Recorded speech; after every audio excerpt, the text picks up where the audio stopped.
One's ready. One's ready. Go! What is up, everybody? Welcome back to the One's Ready podcast. I had a little hole in my schedule today, so I'm just going to go and do a little.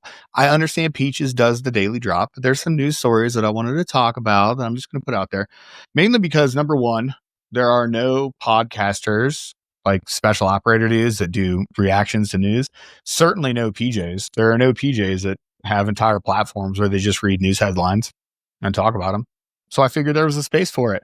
So let's just hop right into it. Go over to onesready.com. You can check out all of our partners. You can find everything there. The Nashville OTS is happening ASAP here this weekend. So to everybody that's going out to that, I'm just super excited for you. Shame that I can't be there. Not for you, for me. I like the attention. You guys are going to crush it. It's going to be great.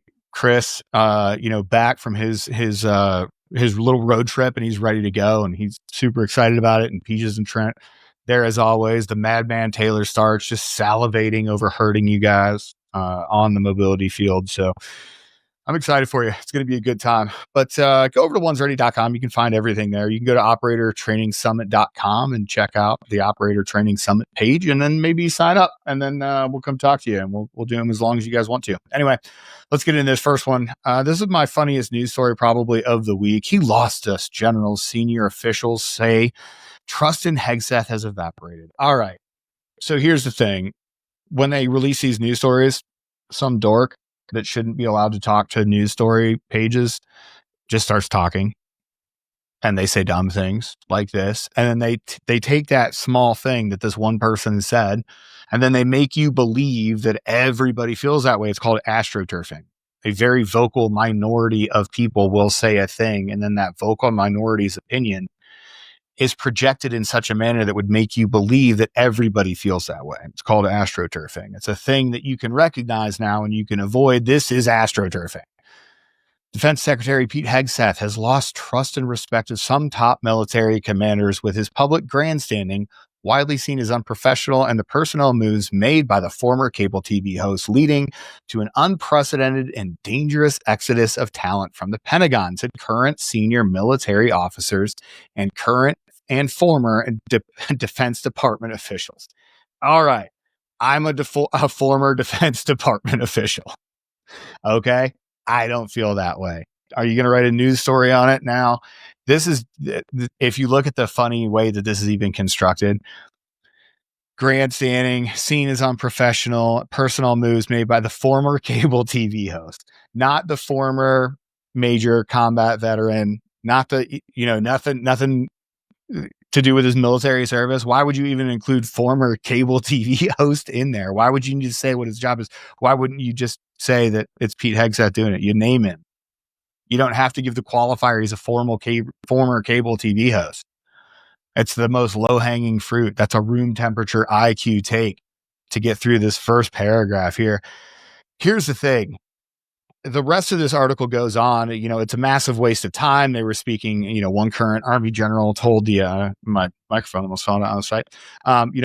One general told the Washington Press, it was, if he ever had us, he lost us.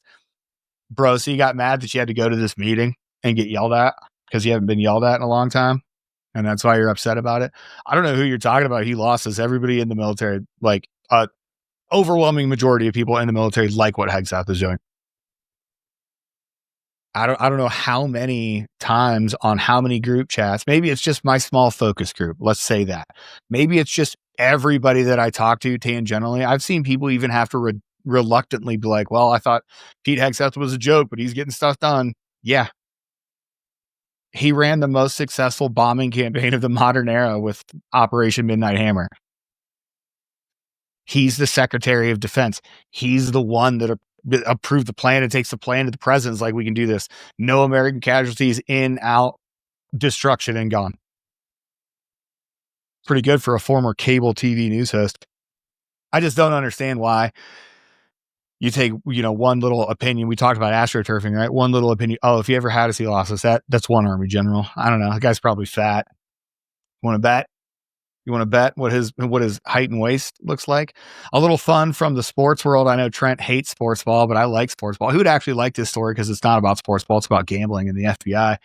FBI Director Kash Patel on Thursday morning announced a sweeping federal investigation, alleging that at least 31 defendants, including an NBA player and an NBA coach, were involved in illegal gambling schemes. You hear a lot about work defending the homeland and crushing violent crime. Well, this work is also representative of a colossal portion of the FBI's mandate to keep America safe and to keep our entertainment industry fair and secure, which is a wild statement to say. Patel said at a press conference in Washington, D.C., announcing the probe. Dude, Chauncey Billups, you're going down, son. You're going down, son. Point shaving with a mafia, Chauncey. Going down, son. Patel and U.S. Attorney for the Eastern District of New York, Joseph Nacella Jr., said the overall probe was years long across 11 states, involved tens of millions of dollars. This guy thinks he's dunking for social media right here. Your winning streak is ended, Nacella said. Stop. We got Kash Patel, Mr. Tilvahala himself, and then this dork trying to create sound bites. Guys, you're doing too much. Okay, investigation, great. Fine. Can we find the 321,000 missing kids in America right now? Can we focus on that and not arresting Chauncey Billups and then having pithy lines to go with it? Anything? Aren't there some files that you guys should be releasing? This microphone's killing me. That's twice. Didn't do anything to fix it the first time either. That's how you know. Not professional. Not a professional person. Not a serious person at all. Ruined a good joke too. Kash Patel sucks. Till Valhalla, brother. Not really. Kash. Come on, man. And then what was this last one? Oh, I was going to put it out there. They just had a vote breaking just as I was opening up this bad boy. It's just breaking that the Democrats absolutely refuse to pay federal workers, essential federal workers, during this shutdown. It's one of the longest shutdowns in American history. It continues pace. I don't know how it's going to happen. I'm not trying to get too into politics. It's a breaking story. So it is what it is. Talk to your government worker friends to see if they're furloughed. For the government worker friends that are out there, don't forget tons of places, USAA, Navy Federal Credit Union, other reputable businesses have loans to get you through times like this. So always prepare for the worst. If you don't have savings, I get it. A lot of you don't, because we don't pay the military enough. An E5 or an E6 with a couple kids, it is rough. It's rough. I've been there. I get it. But there are places that offer you help. So that's as deep as I'll go into that one. The government is continuing to be shut down, but that's great. Peaches is going to edit this episode and get it out pretty much right away. So that's been a positive benefit of the government shutting down. It's pretty much all negative in my life after that, though. You know, as a personal citizen, I haven't noticed it at all, except on Instagram. But it's problematic. We should probably have a budget passed. You know, just fund the stuff. Could we just get it like knocked out? That'd be cool.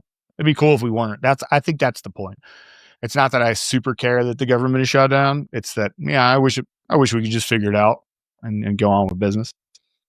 All right. Feels like a good one. Just a little quick hitter, little 10-minute jolt to your day. It's where you hear me rant about current events.